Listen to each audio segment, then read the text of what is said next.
Biasanya kalau ada kita berpikir agak lebih jauh sedikit, dianggapnya tuh penganut teori konspirasi. Konspirasi itu biasanya pada orang-orang pada sinis, skeptis. Apaan sih konspirasi? Iya. Ada yang mengira konspirasi itu ilmu cocokologi, mencocok-cocokkan. Bukan itu. Konspirasi itu dikiranya kalau ada konspirasi berarti nggak ada virusnya dong. Bukan begitu. Percaya konspirasi berarti sebetulnya konspirasi itu arti letterlehnya itu adalah persekongkolan. Persekongkolan antar apa dong? Kok bisa persekongkolan antar kekuasaan, antar yang mempunyai kekuasaan dan yang mempunyai kepentingan bisnis besar. Ini di dunia ya, jangan dibayangkan di negara di dunia. Nah, kemudian itulah konspirasi antara dua itu bisa menciptakan apa saja. Nah, pengalaman saya menghadapi langsung. Jadi pada waktu saya mempunyai hipotesis. Hipotesis atau anggapan dasar adalah jawaban sementara terhadap masalah yang masih bersifat praduga karena masih harus dibuktikan kebenarannya. Bahwa flu burung itu adalah bukan alami, tetapi rekayasa. Kemudian saya mengajak negara-negara yang lain. Dan ternyata negara-negara di dunia semua berada di belakang saya. Apakah itu Inggris, apakah itu Perancis, apakah itu Jerman, apakah itu Australia, apakah itu Cina, apakah itu India, apakah Rusia. 128 negara, termasuk negara non-blok yang saya hidupkan. Negara non-blok adalah negara yang tidak memiliki ikatan dengan negara lain untuk tujuan politik. Semua berdiri di belakang saya, setuju dengan hipotesis saya. Sehingga saya mengajukan resolusi ke WHO secara hukum internasional yang betul. Kalau sebagai anggota WHA mengajukan resolusi, WHA atau World Health Assembly atau Majelis Kesehatan Dunia adalah forum di mana Organisasi Kesehatan Dunia diatur oleh 194 negara anggotanya. Ini adalah badan pengaturan kebijakan kesehatan tertinggi di dunia dan terdiri dari menteri kesehatan dari negara-negara anggota. Maka WHO harus menanggapi dengan baik. Dan apa yang terjadi? Yang terjadi itu WHO membuat suatu pertemuan besar dari menteri-menteri kesehatan seluruh dunia. Tentu saja yang melawan WHO adalah saya pimpin. Dan ternyata di dalam forum itu yang mewakili WHO adalah negara adidaya. Negara adikuasa atau negara adidaya adalah negara dengan posisi dominan yang ditandai dengan kemampuannya yang luas untuk memberikan pengaruh atau memproyeksikan kekuasaan dalam skala global. Nah itu saya terkaget-kaget kalau terhadap negara ini mestinya ya aku nggak berani gitu dalam hati saya. Oh saya itu nulisnya pada WHO, kenapa yang keluar kok negara gitu. Inilah saya konspirasi itu seperti ini. Nah ini suatu bentuk yang jelas-jelas di mata saya dan membuat saya kaget karena munculnya itu kan pas sidang dunia itu. Wah kaget saya, loh kok yang muncul ini. Dan ternyata ada satu organ di dalam WHO yang ada di bawah negara adidaya tersebut, namanya GISN, Global Influenza Surveillance Network. Itu GISN. Setiap semua orang yang punya virus masukkan ke sana. Saya masukkan ke sana.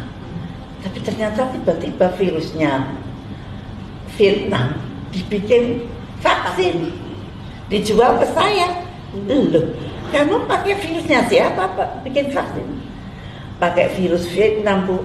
Wah jadi ketahuan. Yang jual juga kaget kenapa ini ibu kok tahu gitu. Karena biasanya tidak pada tahu kalau vaksin itu dibuat dari virus. Nah pada waktu itu, loh kenapa? Kenapa kamu yakin kalau vaksinnya Vietnam pasti cocok dengan virus saya? Belum tentu cocok. diteliti dulu. Dan ternyata H5N1 Vietnam dan H5N1 Indonesia jauh lebih ganas dari H5N1 Indonesia. Sehingga vaksin yang dibuat dengan strain Vietnam tidak akan bisa memproteksi virus yang ada di Indonesia. Tapi vaksin yang dibuat dari virus Indonesia, H5N1 Indonesia, mempunyai cross protection terhadap H5N1 dimanapun juga, paling hebat. Jadi begitu virus H5N1 itu bertemu dengan DNA kita, itu menjadi sangat ganas dan sangat hebat. Bikin mati orang maksudnya. Tapi kalau untuk bikin vaksin paling bagus, paling kuat gitu.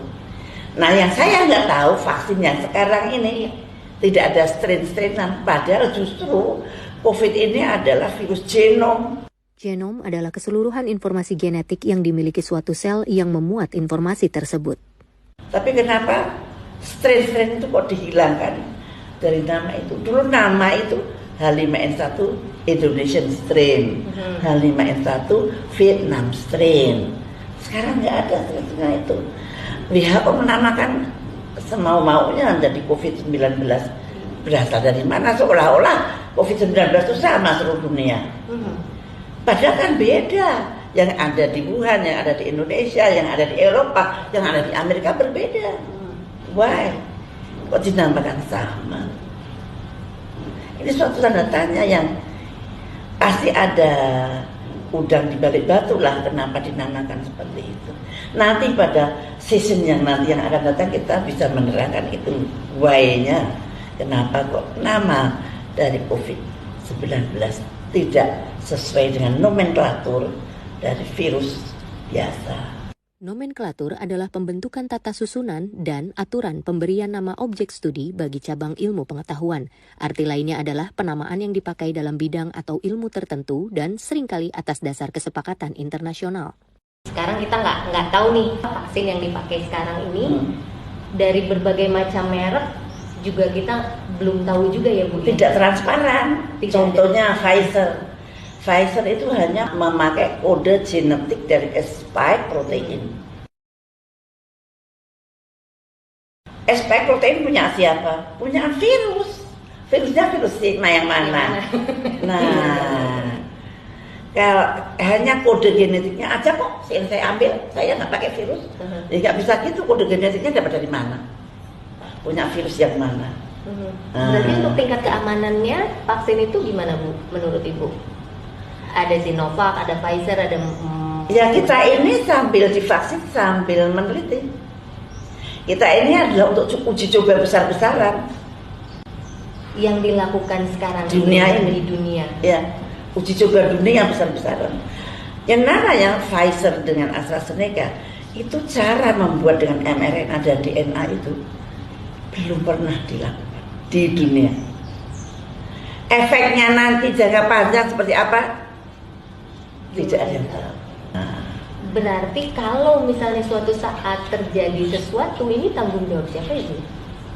Ya nggak tahu, tergantung pada waktu dia mau dikasih vaksin itu atau negara ini misalnya kerjasama dengan Pfizer, bagaimana MOU-nya kerjasamanya? Dan rakyat nggak tahu apa-apa tentang itu. Kalau saya lihat yang di Norwegia yang dapat Pfizer kan udah mati 23 orang lansia. Terus sekarang nggak ada kabarnya lagi. Apakah yang bertanggung jawab itu negaranya ataukah Pfizer-nya, saya nggak tahu. Nah ini yang penting adalah mentransparankan rakyat agar tahu bahwa cara yang dipakai oleh AstraZeneca maupun oleh Pfizer maupun oleh Moderna itu belum pernah dipakai di dunia ini. Kalau semuanya dengan transparan tidak akan ada konspirasi, tidak akan ada kejahatan kesehatan.